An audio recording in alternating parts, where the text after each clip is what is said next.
और आरती को समय हुआ तो हमारे हम थोड़ी जल्दी जल्दी स्पीड बढ़ा रहे हैं भाई।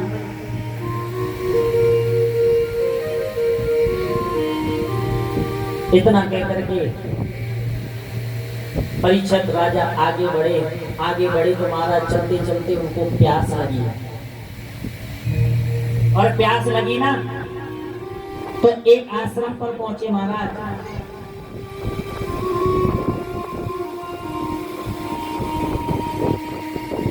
समीप ऋषि के आश्रम पर महाराज,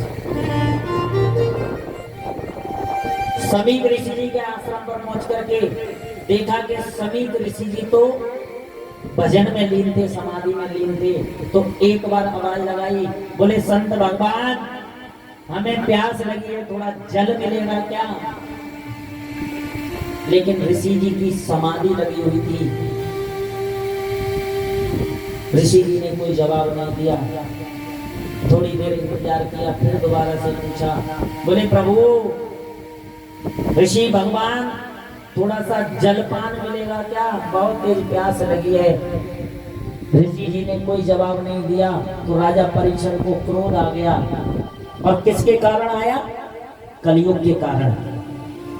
तो राजा परीक्षित ने अपनी नजर को घुमाया, और नजर को घुमा करके देखा तो एक मरा हुआ सर्प पड़ा था,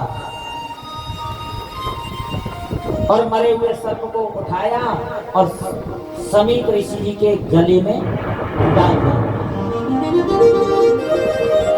और डाल करके चले गए वहां से। इतने में समीप ऋषि जी के जो पुत्र थे श्रृंगी ऋषि जी, उनका आगमन हुआ, और आकर के देखा कि मेरे पिता के गले में मरा हुआ सर्प किसने डाला है।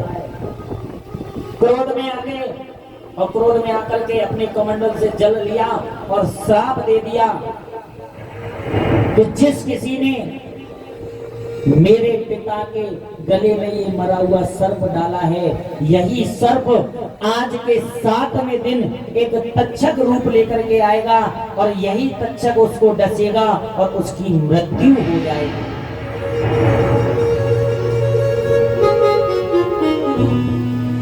इधर पिताजी की समाधि खुली श्रृंगी ऋषि जी की, समीप ऋषि जी की, और समाधि खुल करके पता चला कि मेरे पुत्र ने परीक्षित को श्राप दे दिया है।